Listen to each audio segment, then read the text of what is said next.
لیکن پھر آپ اس کے پاس کوئی کتاب لے کے نہ جائیے سمجھنے کے لیے، علم کے میدان میں وہ کچھ بھی نہیں ہے۔ اور وہ اسکالر جس کی پوری زندگی کتب خانے میں اور لائبریری میں گزری ہے، اس کو آپ میدان میں لڑنے کے لیے نہ نکالیے، وہ لڑائی بھڑائی کے کام کا آدمی نہیں ہے۔ آپ اس سے کتابوں کے ریفرنس پوچھیے، وہ بتائے گا۔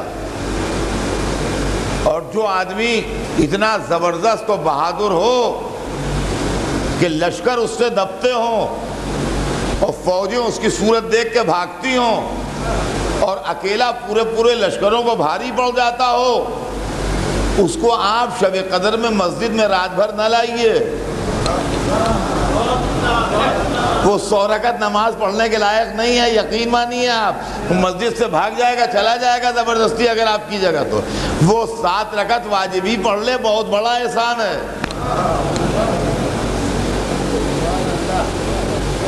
مغرب عشاء پڑھ لے اگر خیریت سے آ کے، تو سمجھ لیجئے بہت بڑا کام ہے وہ۔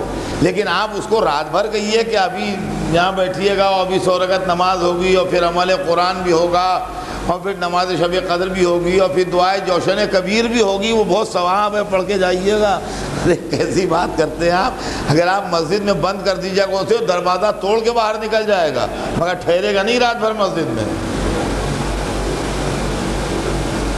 اور وہ جس کے دل میں ذوق عبادت ڈیولپ ہو گیا ہے، جس کی راتیں یاد خدا میں گزرتی ہیں، دن روزے میں گزرتے ہیں، جو ہم لوگ سال میں 1 دفعہ دعائیں پڑھتے ہیں وہ وظیفے میں اس کے روز ہیں، اور اس کا جسم کثرت عبادت کی وجہ سے گھل گیا ہے، جب لڑائی بھڑائی کا موقع ہو تو اس کو نہ لے جائیے، اس لیے کہ وہ لڑائی بھڑائی کے کام کا آدمی نہیں ہے۔ ان کو مسجد ہی میں بیٹھا رہنے دیجئے، یہی خیریت ہے، مورچے پر نہ لے جائیے، ورنہ لڑیے گا کہ ان کو سنبھالیے گا۔ ان کو یہیں بیٹھا رہنے دیجئے، ان سے گزارش کیجئے کہ سرکار ہم لڑنے جا رہے ہیں، آپ دعا کیجئے کہ کامیاب پلٹے۔ ان کو وہاں لے کے نہ جائیے گا، ورنہ مصیبت میں پھنس جائیے گا۔ معلوم ہے انسان کا جب ایک فن اور ایک صلاحیت ڈیولپ ہوتی ہے تو باقی صلاحیتیں جو ہیں وہ خود بخود ختم ہو جاتی ہیں۔ کیا یہ معجزہ نہیں ہے کہ کسی انسان کی تمام صلاحیتیں ایک ساتھ کلائمیکس پر پہنچ جائیں؟ صلوات بھیج دیں محمد۔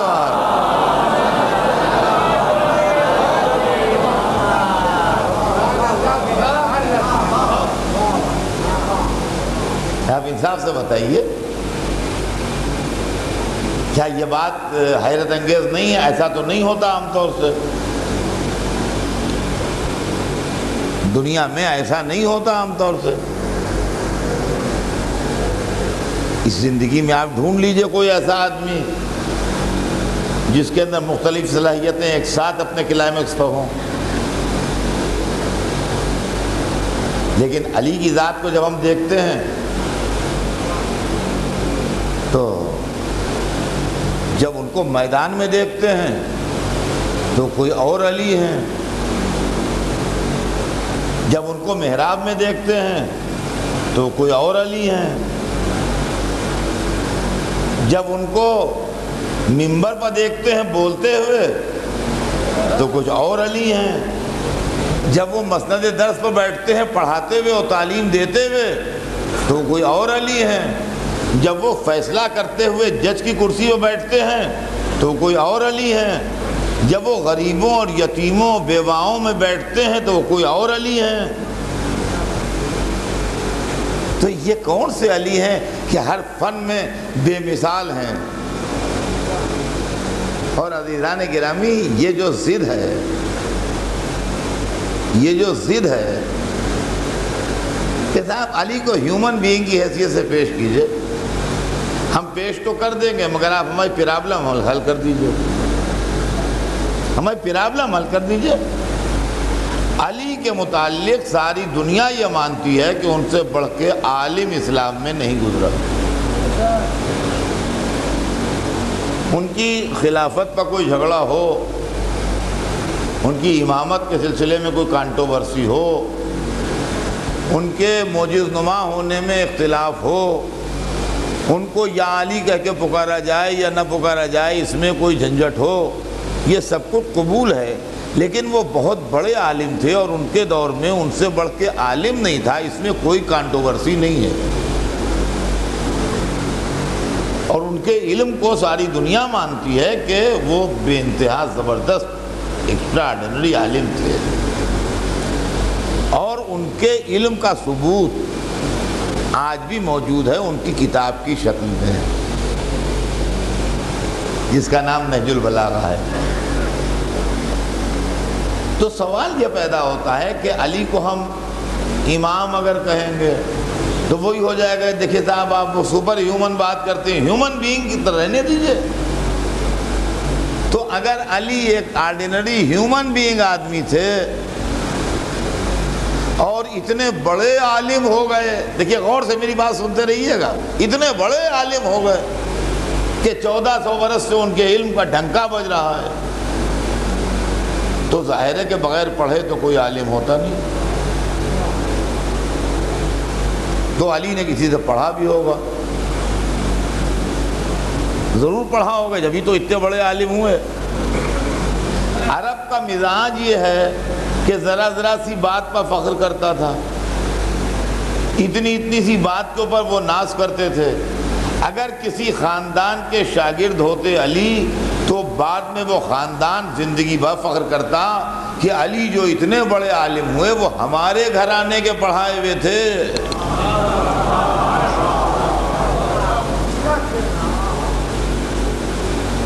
ہمارے دادا کے پاس آتے تھے وہ پڑھنے کے لیے، ہمارے خاندان میں فلاں بزرگ تھے، ان کے شاگرد تھے علی۔ عزیزان گرامی، یہ دنیا کا رواج ہے، پرانے زمانے میں بھی تھا، آپ تاریخ میں دیکھ لیجئے، اور آج بھی ہے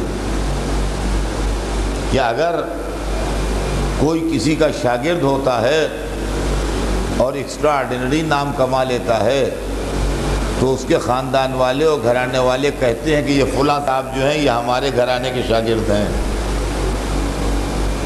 اور آج جب کالجز اور یونیورسٹیز کا سسٹم ہے، پہلے نہیں تھا، تو اگر کسی کالج یا کسی یونیورسٹی کا پڑھا ہوا کسی اونچی جگہ تک پہنچ جاتا ہے تو وہ کالج یا یونیورسٹی اعلان کرتی ہے کہ یہ ہمارے یہاں کا اسٹوڈنٹ رہا ہے اور اس نے ہمارے یہاں سے رہ کے تعلیم حاصل کی ہے جو اس منزل تک پہنچا ہے۔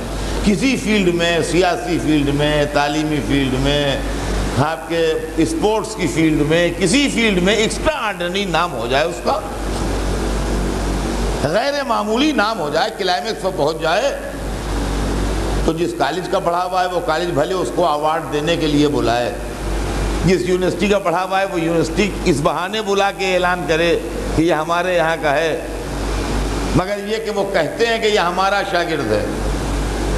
سوال یہ ہے کہ علی کے علم کے ڈنکے بج رہے ہیں اور پورا عرب چپکا بیٹھا ہوا ہے، کوئی نہیں بولتا کہ علی کس کے شاگرد ہیں۔ آپ کی ضد یہ ہے کہ علی کو ہیومن بینگ کی حیثیت سے پیش کیجئے، سپر ہیومن کیسے؟ اب میں بھی یہی کوشش کر رہا ہوں کہ میں علی کو ہیومن بینگ کی حیثیت سے پیش کروں، تو اب مجھے تلاش ہے کہ علی کا علم تو ثابت ہے، ان کے خطبوں سے ثابت ہے، ان کے فیصلوں سے ثابت ہے، ان کے دروازے پر دوڑ دوڑ کے علم کی بھیک لینے آنے والوں سے ثابت ہے۔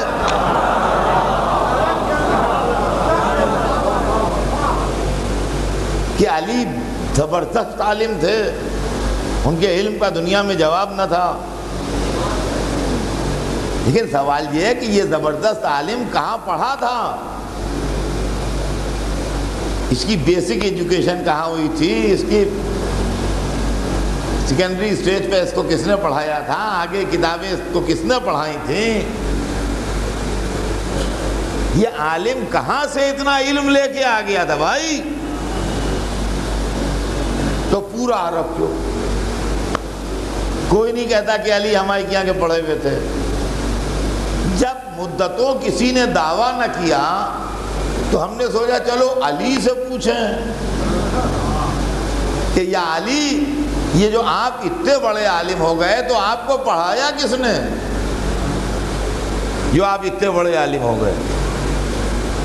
اس لیے کہ دنیا میں کوئی بے پڑھے عالم نہیں ہوتا گھر میں بیٹھے بیٹھے، پڑھایا جاتا ہے جبھی عالم بنتا ہے. تو آپ کو کس نے پڑھا دیا اتنا جو آپ اتنے بڑے عالم ہو گئے؟ تو انہوں نے ایک دفعہ نہیں اپنے استاد کا نام 2 دفعہ بتایا. سنیے گا ذرا، انہوں نے اپنے استاد کا نام 2 دفعہ بتایا، ایک دفعہ نہیں. ایک دفعہ کہا کہ علمنی رسول اللہ زقاً زقا، رسول نے مجھ کو علم اس طرح بھرایا جیسے پرندہ اپنے بچے کو دانہ بھراتا ہے. دوسری دفعہ فرمایا علمنی رسول اللہ الف باب، رسول نے مجھ کو 1000 دروازے علم کے تعلیم کیے، ہر دروازے سے میں نے اپنے خود 1000 دروازے کھولے. خیر وہ ان کی ذہانت کا معاملہ ہے، اس سے بحث نہیں، مگر وہ اس بات کو قبول کرتے ہیں کہ رسول نے مجھ کو 1000 دروازے علم کے بتائے. تو 2 دفعہ انہوں نے اپنے استاد کا نام بتایا، اور دونوں دفعہ ایک ہی نام بتایا کہ وہ رسول اللہ کے شاگرد ہیں. آپ کے خیال میں مسئلہ حل ہو گیا ہوگا کہ پرابلم سالو ہو گئی کہ علی شاگرد ہیں رسول اللہ کے اور رسول اللہ استاد ہیں علی کے، مگر میرے حساب سے پرابلم ابھی سالو نہیں ہوئی ہے.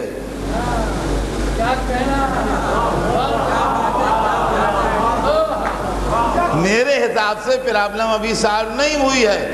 علی سے بڑھ کے عالم اسلام میں دوسرا عالم نہیں. پورا عرب چپ ہے، وہ یہ کہتا نہیں کہ ہم نے علی کو پڑھایا تھا. جب علی سے پوچھا تو انہوں نے اپنے استاد کا نام بتایا کہ میرے استاد رسول اللہ ہیں، میں نے ان سے پڑھا ہے. ہم سمجھے کہ مسئلہ حل ہو گیا، مگر مسئلہ حل نہیں ہوا، اس لیے کہ امت کہتی ہے کہ رسول خود بے پڑھے لکھے تھے.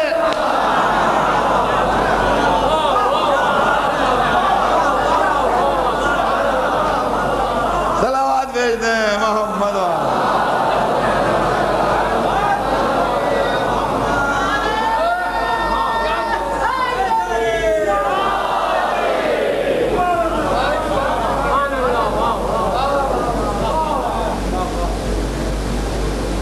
تو صاحب بڑی زبردستی کی بات ہے کہ ایک بے پڑھا لکھا آدمی کسی آدمی کو اتنا پڑھا دے کہ وہ اتنا بڑا اسکالر و عالم ہو جائے. یہ بات کچھ سمجھ میں آنے والی نہیں ہے. کہیں نہ کہیں پہ کوئی گڑبڑ ضرور ہے. اس لیے کہ تو بات گھوم کے پھر وہیں پہ آ جاتی ہے نا کہ ان کو کس نے پڑھایا، اور اگر ان کو کسی نے نہیں پڑھایا، وہ پڑھے لکھے تھے تو انہوں نے ان کو پڑھایا کیسے؟ اب ہم پر ضد یہ ہے کہ ہیومن بینگ کی حیثیت سے پیش کیجیے گا. یہ نہ کہیے گا کہ ادھر سے کہیں پڑھ کے آئے تھے، یہ نہیں، تو یہ ہم کہیں گے نہیں، مگر یہ پرابلم سالو کر دیجئے کہ علی کے پاس علم جو ہے وہ رکھا ہوا ہے، موجود اس وقت بھی سامنے نہج البلاغہ کی شکل میں، لیکن یہ علم آیا کہاں سے اس کا پتہ آپ لگا لیجیے یہ کہاں سے آیا. تو عزیزان گرامی، علم رسول اللہ بے پڑھے لکھے تھے اور علی کو انہوں نے تعلیم دی. علی کہتے ہیں رسول نے مجھے پڑھایا، امت کہتی ہے کہ بے پڑھے لکھے تھے. ایک پرابلم. آئیے دوسری پرابلم سالو کیجئے. جیسے عالموں میں، شاعروں میں، اسکالروں میں، دانشوروں میں شاگردی استادی کا سلسلہ ہوتا ہے کہ ان کا یہ شاعر ہیں تو فلاں کے شاگرد ہیں. اردو زبان میں ان کا یہ ناسخ کا سلسلہ ہے، یہ آتش کا سلسلہ ہے، یہ آرزو صاحب کے شاگرد ہیں، یہ صفی صاحب کے شاگرد ہیں، وہ غالب کے شاگرد تھے، وہ ذوق کے شاگرد تھے. یہ سب ہوتا ہے کہ نہیں ہوتا؟ ایسے عالموں میں بھی ہوتا ہے یہ فلاں کے شاگرد، یہ فلاں کے شاگرد، یہ فلاں کے شاگرد. اچھا اب آئیے پہلوان، میدان جنگ کے کھڑے، تلوار چلانے والے، نیزہ باز، تیر انداز، یہ بھی فن ہے. یہاں بھی استادی شاگردی ہوتی ہے. ہو سکتا ہے بمبئی میں رہ کے آپ کو اندازہ نہ ہو لیکن اگر آپ دنیا میں نکل کے گھومیے تو آپ کو اندازہ ہوگا کہ یہ فن جو ہیں اس کے اندر بھی شاگردیاں ہوتی ہیں، اس اکھاڑے کے یہ ہیں، اس اکھاڑے کے وہ ہیں، یہ فلاں سلسلہ ہے، وہ فلاں سلسلہ ہے۔ پہلوانوں میں بھی سلسلے ہوتے ہیں، تلوار چلانے والوں میں بھی سلسلے ہوتے ہیں۔ اس زمانے میں ایک سے ایک فنکار موجود تھے، ان کا ہم نے فلاں سے سیکھا۔ تو میدان جنگ میں کسی فن میں کوئی کبھی علی پر غالب نہ آیا۔ سوال یہ پیدا ہوتا ہے کہ یہ فن علی کو سکھایا کس نے؟ ارے بھائی اگر کوئی یہ نہیں کہتا کہ ہم نے علی کو پڑھایا ہے تو یہ تو کوئی کہے کہ تلوار چلانا علی نے ہمارے خاندان سے سیکھی۔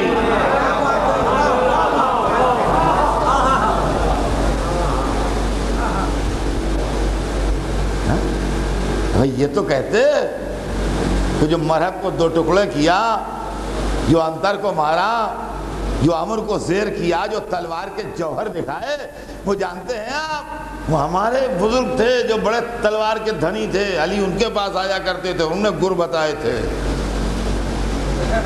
سب چپ، سب خاموش، کوئی کچھ نہیں کہتا۔ علی کو نیزہ بازی کس نے سکھائی؟ علی کو تلوار چلانا کس نے سکھایا؟ علی کو میدان جنگ کے گر کس نے بتائے؟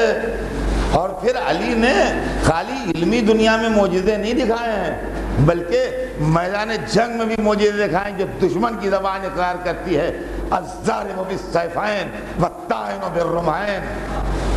یہ میرے مولا کے خطاب ہیں۔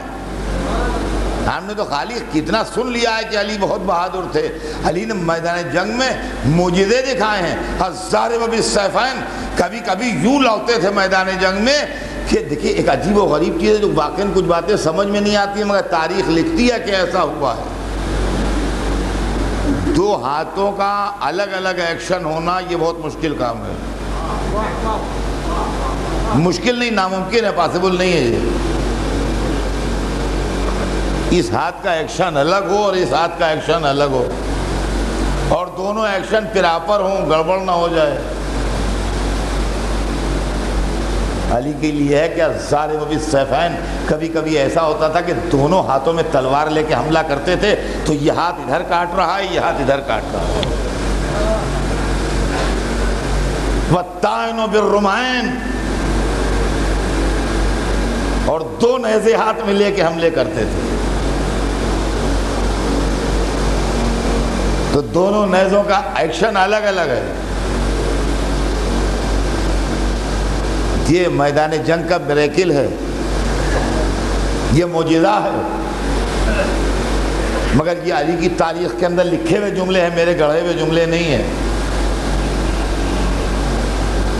یہاں تو سوال یہ فن علی کو کس نے سکھایا؟ علی سے پوچھا، کوئی تو بولا نہیں۔ پھر علی سے پوچھا، یا علی آپ کا بچپن نوجوانی کس کے ساتھ گزری؟ تو کہا میں رسول اللہ کے پیچھے پیچھے اس طرح گھوما کرتا تھا جیسے اونٹنی کا بچہ اس کے پیچھے پیچھے۔ اچھا، تو ہو سکتا ہے تلوار چلانے کا فن بھی آپ کو رسول اللہ نے سکھایا ہو سکتا ہے نیزہ بازی کا فن بھی آپ کو رسول اللہ نے سکھایا ہو سکتا ہے فن سپہری آپ کو رسول اللہ نے سکھایا ہو، مگر ان کے متعلق تو یہ مشہور ہے کہ وہ رحمت نے کبھی تلوار اٹھائی ہی نہیں۔ تو اب سوال یہ پیدا ہوتا ہے بتایا کس نے؟ عزیزان گرامی، بس یہی مشکل مسئلے ہیں کہ جن کو سمجھنا سمجھانا ناممکن ہے کہ علی کو یہ ٹریننگ ملی کہاں سے کہ جب وہ مسند قضا پر بیٹھے فیصلہ کرنے کے لیے تو ان سے بڑھ کے بہترین یعنی جج نہ تھا، اور جب وہ علم میں درس دینے بیٹھے تو ان سے بڑھ کے استاد نہ تھا، اور جب وہ تقریر کرنے بیٹھے تو ان سے بڑھ کے مقرر نہ تھا، اور جب وہ تلوار چلانے آئے تو ان سے بڑھ کے تلوار چلانے والا نہ تھا، اور جب وہ عبادت کرنے آئے تو ان سے بڑھ کے عبادت کرنے والا نہ تھا، اور جب وہ رحم دلی کے میدان میں آئے تو ان سے بڑھ کے رحم دل نہ تھا، اور جب وہ سخاوت کے میدان میں آئے تو ان سے بڑھ کے سخی نہ تھا۔ صلوات بھیج دیں محمد